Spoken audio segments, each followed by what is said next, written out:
Buenas tardes. Es impresionante la pantalla de aquí. Yo creo que nunca he hablado bastantes veces con una pantalla tan grande detrás. Buenas tardes a todos de nuevo. Muchas gracias por estar aquí. A mí me toca hablar de investigación e innovación en esclerosis múltiple. Lo primero que quiero comentaros, es el comentario cuando hablamos del tema este de la Comunidad de Madrid. La verdad es que afortunadamente todo lo que les voy a contar, en parte de la investigación se ha hecho en esta Comunidad de Madrid. Algunos hospitales hemos tenido el privilegio de hacerlo, y por ejemplo todas las personas aquí presentes, todos los neurólogos, hemos tenido la oportunidad de muchos de estos fármacos poder utilizarlos, ¿no? La importancia no es que los podamos utilizar nosotros, la importancia es que los podamos utilizar ustedes o vosotros, ¿no?, dentro de la Comunidad de Madrid. Y en ese sentido yo creo que sí es verdad que España en general y la Comunidad de Madrid en investigación clínica hay que reconocer que ha ido a la cabecera de la investigación, y en ese sentido pues nos sentimos orgullosos, sobre todo por la repercusión que puede tener, por supuesto, los pacientes, ¿no? Y bueno, por supuesto vamos a seguir trabajando. Si yo trabajo en el Hospital Clínico San Carlos de Madrid, y bueno, pues lo que les voy a comentar son cosas que la verdad que todos los días lo estamos viendo, ¿no? Esta es una diapositiva que me gusta, la verdad que le saco más provecho que ninguna, esto es lo que hemos hablado hasta ahora, la cantidad de tratamientos que hasta ahora teníamos inmunomodulares habitualmente, como os ha hablado Lucien, la doctora Costa, Isabe llegó aquí, Fingolimod llegó aquí, son dos fármacos muy importantes en el desarrollo de la esclerosis múltiple, cambió la vida de muchos pacientes, por supuesto, también estos han cambiado, pero les voy a hablar de estos que, como decía el doctor García Merino, es que están ya, este fármaco que se llama teriflunomida, que es un tratamiento oral, este fármaco que se llama laquinimod, que estamos pendientes, BG12, alemtuzumab, que se ha adelantado a muchos, un tratamiento que probablemente se va a comenzar este año que viene, taclizumab o clelizumab, todos estos medicamentos que estamos estudiando en fase 3, han terminado muchos de ellos, vienen ya, y yo creo que es importante que ustedes los vayan conociendo, y algún otro más que vamos a ir haciendo, ¿vale?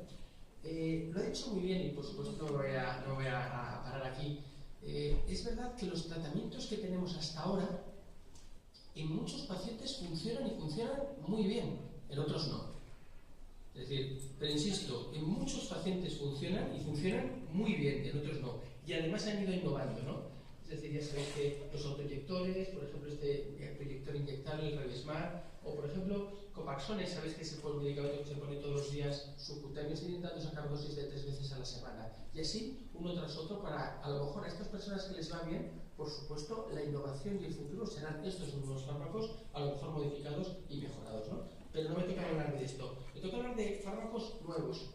Y pongo el primero porque es el que probablemente salga. Este fármaco está ya comercializado en Estados Unidos, y la Agencia Europea del Medicamento en septiembre de este año, la Agencia Europea del Medicamento en septiembre de este año lo ha autorizado. Para que ustedes hagan una idea, es que cuando una agencia europea autoriza, la agencia española tiene que autorizarlo, pero el problema que tenemos en España, el problema, lo bueno y lo malo, también vamos a decir lo malo y vamos a decir también lo bueno. Lo malo es que tarda aproximadamente un año, ojalá sea menos, en que se comercialice. Tarda un año porque se negocia lo que se llama el precio de reembolso. El precio de reembolso es para que los aquí presentes, con nuestros impuestos, no es gratis, pero con nuestros impuestos se puede recoger el tratamiento de una forma gratuita. Nada es gratis en la vida, como se dice en casa, pero sí es verdad que aproximadamente tardamos un año, evidentemente, y esperemos, y es uno de los motivos por los que hay que hacer campañas, es este precio de estos fármacos sean siempre gratuitos, ¿no? Insisto, gratuitos después de pagar nuestros impuestos. Pero este fármaco está en vía de negociación de precios, y calculamos que al año que viene, y yo no soy de la Dirección General de Farmacia, no les puedo decir cuándo, pero esperemos que sea pronto, será autorizado muy probablemente a lo largo de 2014. Se llama Ovayo, su nombre es esa pastilla, 14 miligramos.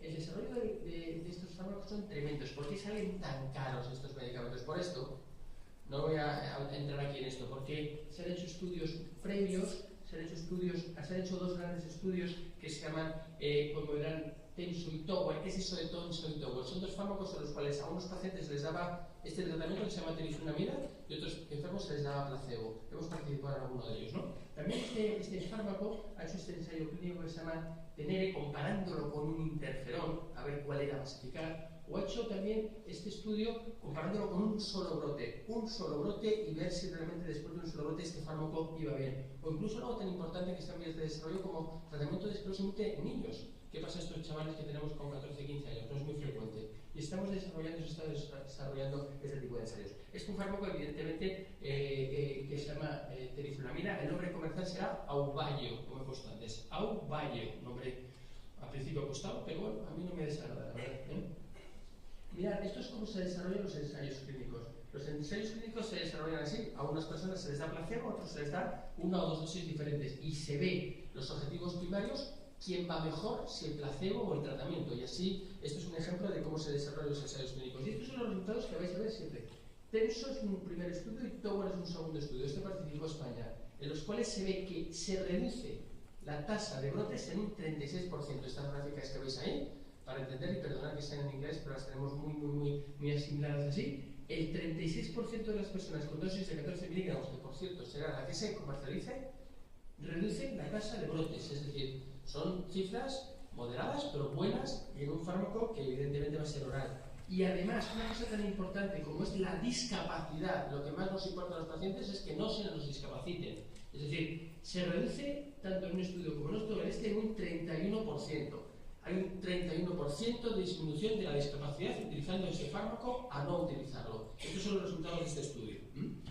¿Y qué pasa con una pastilla? ¿Todo es camino de rosas? Bueno, todas las pastillas o todos los fármacos pueden tener efectos secundarios. ¿Cuáles son los más importantes esperados? Son esos. Se los reduzco raramente, pero puede producir algo de diarrea. Raramente, pero algunas veces puede producir náuseas. Una cosa, un efecto secundario muy peculiar de este fármaco es que hasta en un 20-30% a veces hay caída de pelo. Caída de pelo, no se queda calvo nadie. Caída de pelo. Ocurre en los 3 primeros meses y luego se recupera. Pero no quiero decirlo, porque a nadie le gusta que cuando uno se lava la cabeza o se cepilla le caiga el pelo, sobre todo en las chicas que tenéis el pelo mucho más largo. Entonces hay que tenerlo en cuenta, pero parece reversible o en parte reversible, pero hay que tenerlo en cuenta. Y otra cosa que también es interesante, es que aproximadamente el 8% de pacientes puede producir unas cifras de transaminasas que pudieran obligar a quitar el tratamiento. ¿Qué va a ser el efecto secundario? Vas a vigilar o por lo menos a controlar. Una vez al mes por lo menos habrá que hacer un análisis de sangre. Estos son los resultados. Aproximadamente un 8% más de 3, 8% habrá que hacer análisis y en ficha técnica dicen hasta 15 días. Esperemos que no sea tan laborioso hacer esto. Este es el fármaco, Avaya se llama, teriflunomida, se comercializará en breve. Este es el primer fármaco. El segundo fármaco oral, que es innovación, por supuesto, se llama Tecfidera. Es el famoso vegetócido ácido fumarico, que alguna vez se han oído hablar. Esta es la forma que tiene. Esta es la cápsula y este es el bote. Está ya comercializado en Estados Unidos el fármaco, ¿no? Está pendiente y probablemente muy cercano que las autoridades europeas sanitarias den el visto bueno. Es muy probable que salga dentro de este mes o el mes que viene, o eso es lo que nos han informado. No estamos seguros y calculan ustedes lo mismo, aproximadamente como un año hasta su comercialización. Ojalá sea antes, pero estamos hablando de algo muy cercano. Ha habido un par de estudios muy importantes, como todos. Uno se llama el DEFINE y otro se llama el CONFIR. España participó en el segundo, participamos en el segundo. Son estudios en los cuales a unas personas se les daba 3 dosis de esta cápsula y otros 2 dosis de esta cápsula y otro placebo, y se veía cuáles eran los resultados. Estos han sido los resultados, la verdad que resultados realmente importantes. El 53% en este estudio DEFINE había una reducción de tasa de brotes con respecto al placebo, es decir, los pacientes que tomaban este fármaco, que ya tiene un nombre que se llama Tecfidera, reducían hasta en un 53% la tasa de brotes. Y además la discapacidad está hasta en un 38%, es decir, es un fármaco que se da 2 veces al día, una cápsula por la mañana y una cápsula por la noche, con unos resultados, tanto en tasa de brotes como en discapacidad, como en resonancia magnética, realmente muy importantes. Ya sabéis que cuando a una persona se le pone, si no os lo comento, gadolinio en la resonancia magnética, el gadolinio indica las lesiones que se acaban de formar, es decir, es algo importante. Pues era capaz de reducir hasta el 90% de las lesiones que captaban el gadolinio, es decir, lesiones nuevas, lo cual han sido resultados muy potentes, ¿no? ¿Cómo se tolera este fármaco? Insisto, todo entra por la boca. Lo esperado en este fármaco son que a veces produce una cierta intolerancia digestiva. Yo lo comparo con el hierro. Aquí hay mucha mujer, habréis tomado hierro, alguna que otra, esa que cae mal, ¿no? El hierro, ¿no? Es decir, no ulcera, pero puede producirlo. Se puede dar alguna cosa para que no parezca. También otro efecto secundario a veces es que al principio parece como un enrojecimiento del cuello, una sensación de flashing que se suele denominar. Suele ser al principio. Dando a lo mejor dosis bajitas de aspirina parece que las cosas van un poquito mejor, Y también puede haber alguna vez alguna elevación de transaminasas. Creemos, son estos 3 excesos, que en general el fármaco es bien tolerado y estamos pendientes que nos lo autoricen las autoridades sanitarias. Insisto, el flashing que os he dicho es el más frecuente, sobre todo el primer mes, y las alteraciones, un poco la intolerancia gastrointestinal de este fármaco que se llama Tecfidera, que se pone 2 veces al día y que es un fármaco muy interesante de cara a una comercialización, esperemos que muy pronto. El tercer fármaco oral se llama Laquimimod. Ya tenemos 3, de momento no vamos a dar muchos más. Es otro fármaco que hemos investigado bastante en España. Es una molécula curiosa, pequeña, que atraviesa la barrera hematoencefálica, es decir, se mete dentro del cerebro y que tiene un desarrollo también tremendamente importante. Todo esto que veis aquí es para que veáis lo que se apuesta en innovación y también, como hemos hablado de innovación, todos estos estudios se han hecho dentro de la Comunidad de Madrid, todos se están haciendo. Por ejemplo, se van a hacer ahora unos nuevos que ahora os comentaré, pero todos estos los estamos desarrollando y hay pacientes que han estado beneficiándose de estos tratamientos. Los resultados son que reduce la tasa de brotes en un 23%, aproximadamente, en un 21%, y la discapacidad, en cambio, la reduce un poco más. Habéis visto que siempre estamos acostumbrados que los brotes se reducen mejor y la discapacidad se reduce un poco menos. Este lo hace al revés. Brotes menos y discapacidad más. Y también mostrando los dados de disminución del envejecimiento cerebral o de atrofia cerebral, algo que nos importa mucho. No nos gusta que los cerebros se nos queden pequeños. Nos gusta que no se nos queden pequeños, que se nos queden normales, ¿no? No nos gusta que nada se nos quede pequeño, digo yo, ¿no?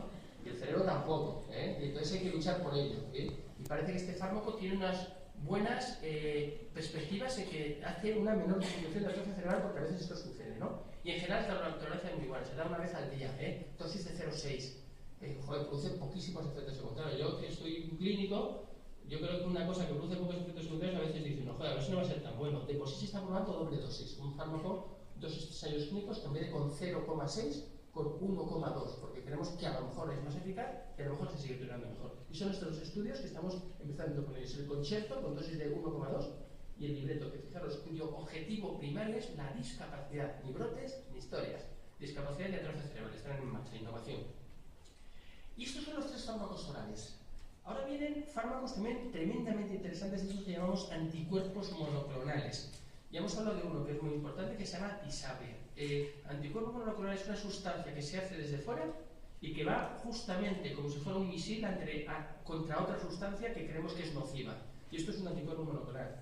El más importante ahora en la web se llama alemtuzumab. ¿Por qué? Porque las autoridades europeas lo han autorizado muy recientemente, hace 2 meses, en enfermedad de esclerosis múltiple activa. Y es de esperar que a lo largo del 2014, este fármaco, como veréis, es bastante peculiar por muchas cosas, podamos utilizarlo en la práctica clínica diaria. Es peculiar porque es un potente, eso que llamamos inmunosupresor. Cogen los linfocitos que os sonarán a todos y ¡pumba! Según le ponemos, los deja, entre comillas, no te digo por los suelos porque el suelo estará aquí, pero los deja cerca del suelo, como veréis aquí, hace ¡pum! Y está así casi durante 12 meses. Primer comentario, este fármaco se administra bruscamente no, se administra 5 primeros días del año y luego ya no se administra hasta el año que viene. Fijaros, 1, 2, 3, 4, 5, 5 parece como si fueran quimioterápicos, ¿no? Se administran 1, 2, 3, 4, 5 días, ya que lo veréis, y luego ya no se administra hasta el año que viene, otros 3 días que se pone por vía intravenoso. El desarrollo clínico ha sido también amplio. En España y la Comunidad de Madrid ha participado en este ensayo clínico que se llama el Kermes 2, eran pacientes que ya habían tomado previamente algún inmunomodulador y sigue una fase de extensión. Lo que he dicho, y esto es importante, el fármaco se administra así, 1, 2, 3, 4, 5 días, el primer año. No ponemos ningún otro medicamento hasta después, que el año siguiente ponemos otras veces otros 3 días. ¿Y después qué pasa? Bueno, si el paciente no tiene brotes y no tiene ningún otro tipo de problema, no se le administra hasta que vuelva a aparecer la enfermedad. Un poco es el concepto de oncología de remisión o no remisión completa, es decir, si hay datos de que la enfermedad está activa, damos, y si no, no damos. Y es un poco la novedad. Los resultados han sido muy buenos, se comparó contra un buen fármaco que es Reviv y dio resultados positivos en tasa de brotes y en progresión de la discapacidad. Es un medicamento con unos excelentes resultados desde el punto de vista clínico. Pero, claro, como todo hemos dicho, fijaros, algunas veces esta es la famosa EDSS, que es lo que mide la discapacidad. Había un grupo de pacientes bastante importante que incluso hasta disminuía la EDSS. Esto ocurre cuando un fármaco es muy potente y para la enfermedad que el propio organismo va mejorando. Es decir, si tienes un fármaco que para la enfermedad, pues va mejorando. Y estos datos son muy positivos. ¿Cuál es el problema de este fármaco? Bueno, pues un fármaco muy potente. ¿Sabes lo que hace este medicamento? El concepto este que a mí me gusta decirlo, y es así, que lo entendemos yo creo que todo el mundo, es resetea el sistema inmunológico, como cuando se nos estropea el ordenador y no sabemos por qué hacerlo, ¿no? O el teléfono, resetea y es como si empezara otra vez la inmunidad a funcionar. ¿Qué es lo que ocurre? que hasta más del 30% puede aparecer otra enfermedad inmunológica asociada. Es decir, los efectos secundarios más importantes de estos fármacos que tiene, y tiene varios, es que puede aparecer otra enfermedad inmunológica, que suele ser habitualmente un problema de tiroides, hasta un 30%, que puede ser un problema de disminución de plaquetas, que puede ser importante entre un 1 o 2%, o que puede ser un problema renal hasta un 0,3% aproximadamente.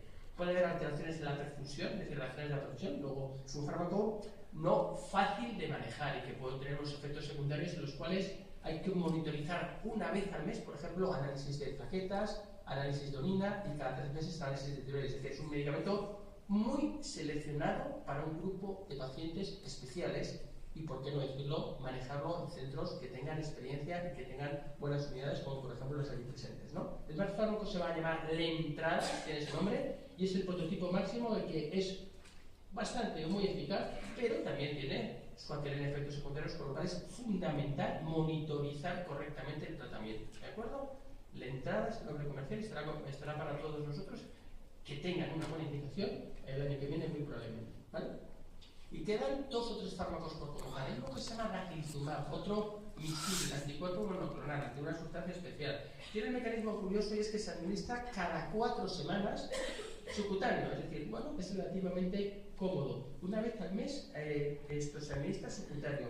Va contra exactamente una fracción de una CD125 que, bueno, que influye en la inmunidad. Y hasta ahora los resultados han sido francamente buenos, con dosis de 150 miligramos y con 300 en reducción de tasa de brote. Este estudio que se llama SELECT o este estudio que se llama el DECIDE. El DECIDE es un estudio que en estos momentos, estamos en él. Es un fármaco en el cual se está comparando un interferón, y sé que se pone una vez a la semana intramuscular, que se llama Bonés, contra Daclizumab. Estamos terminando el estudio y estamos haciendo una fase de extensión. Veremos este fármaco, pero es un fármaco también en innovación y que puede ser muy interesante para muchos pacientes.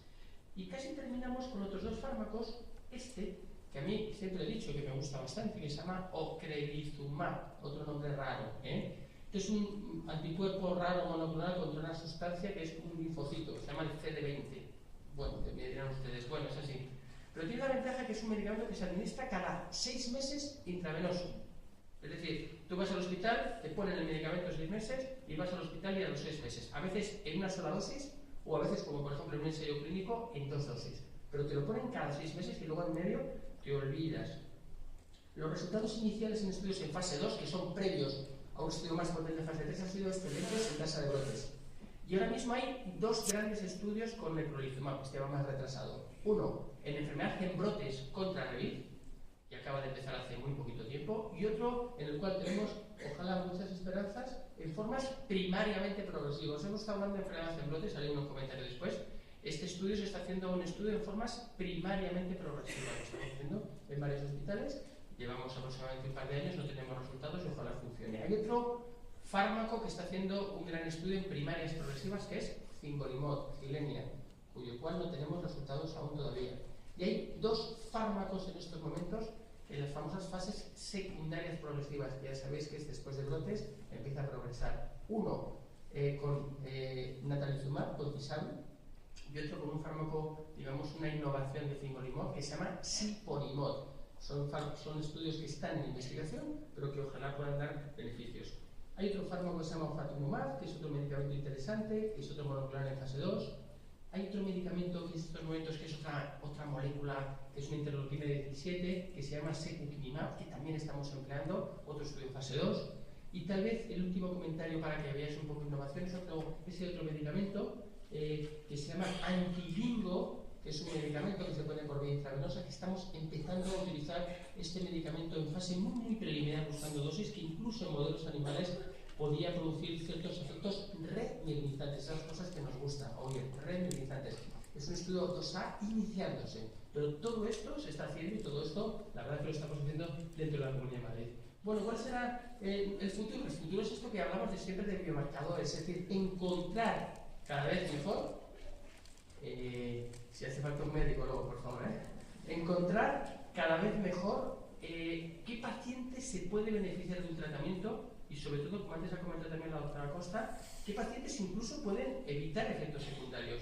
Estamos haciendo, por ejemplo, estudios genéticos y estudios de líquido cefalorraquídeo, como bien han desarrollado, o estudios a nivel de sangre para identificar medicina lo más individualizada posible, sobre todo con las cantidades de fármacos que vienen. Y estamos aprobando todos los proyectos, probando todos los proyectos de células reparadoras, células madre. Estamos aprobando. Es una vía de investigación que aún está por resolver decenas de preguntas. Esto es lento y es despacio. Es decir, y cuando nos dicen que aprobemos o no una investigación de esas características, si la gente que está por detrás es buena, la respaldamos. Pero estamos empezando. Esto es absolutamente investigación y en una medida muy preliminar, porque no sabemos qué tipo de células son las mejores, por qué vías son las mejores, en qué pacientes son las mejores y cómo seguir esas vías. Es decir, evidentemente, ojalá más adelante en un futuro podamos tener tratamientos adecuados, pero ahora mismo estamos iniciándose. Y casi termino con esto. Esto es lo que afrontamos de cara a la innovación.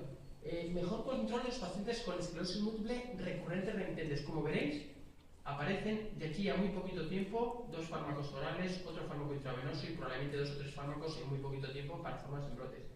Tratamientos para las formas SP y PP, secundarias progresivas y primeras progresivas. Como hemos dicho, hay 2 grandes estudios en fase 3 en estos momentos en secundarios progresivos, con natalizumab, el secundario progresivo, y con siponimod, otro fármaco oral, que estamos, digamos, casi empezando. Y en primeros progresivos hay 2 grandes estudios a nivel mundial y a nivel internacional. Uno con fingolimod y otro con eculizumab. Ojalá cualquiera de esos 4 fármacos resulten positivos.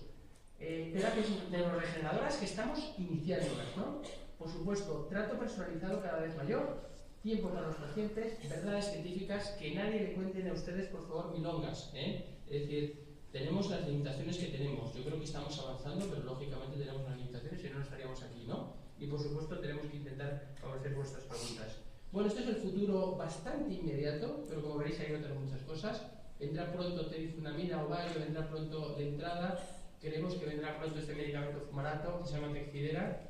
Esto es posible en la quinimod, es posible en la eculizumab, es posible en la praizumab. Estamos hablando de periodos de 1 año, inicialmente los primeros, y entre 3 años aproximadamente a 5 años los siguientes, ¿no?